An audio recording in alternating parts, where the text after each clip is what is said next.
Nothing says summer better than a beautifully smoked barbecue brisket. Today I'm going to take you along and show you how to do your own. Let's get started. We're starting with a beautiful 7 to 8 pound brisket. Now, you can trim your brisket as much as you want. I recommend leaving the fat cap on because this is going to gently baste the brisket as it cooks. So low and slow is the way you want to go on this. Rub options, salt, pepper, what do you do? Here's what I do. Brown sugar and mustard powder, chili powder and onion powder. I'm going to use celery salt and kosher salt, garlic powder, of course, cracked black pepper, and then smoked paprika and cumin, my secret weapons here. All right, so now all you're going to do with your hand, just mix this all up. You want to make sure you break up all your brown sugar. So we're going to add a little bit of our rub here. We're creating a dry brine. You can let it sit for 8 hours, 6 hours to get a little bit of flavor, but I recommend overnight. And we're just going to wrap this nice and snug, the plastic wraps around it, so make sure that seasoning adheres. And this is going to get a refrigerator rest.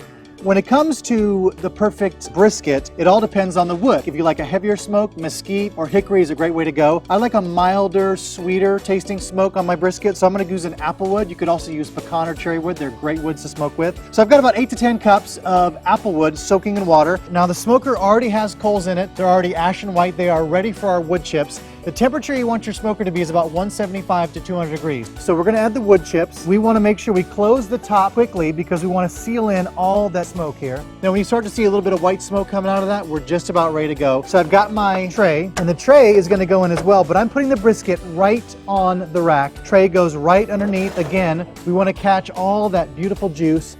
Lid goes down, leave this alone, let your temperature gauge be your guide, and just watch the smoke. About once an hour, you want to make sure your coals are still hot, so you'll have to add new coals, and if you need to, add another handful of the wood chips on top of the coals. So I'm going to go ahead and baste this. So we've been cooking it now for about 3 to 4 hours. So I'm going to hit it with the apple cider vinegar again. There's a lot of beautiful pan juices that are collecting here. This is all about moisture and low and slow, so we want to make sure that juicy brisket stays juicy. The brisket has been sitting in there for about 10 hours. Done. I'm going to gently and very carefully place it on our cutting board. So you can pair this with whatever barbecue sauce you like, whether it's vinegar, sweet, savory, doesn't matter. For me, the rub, the heat, the slow cooking, that's all I need for this. What a great, easy way to entertain family with your own homemade smoked brisket. For more great recipes, head on over to heb.com/grilling.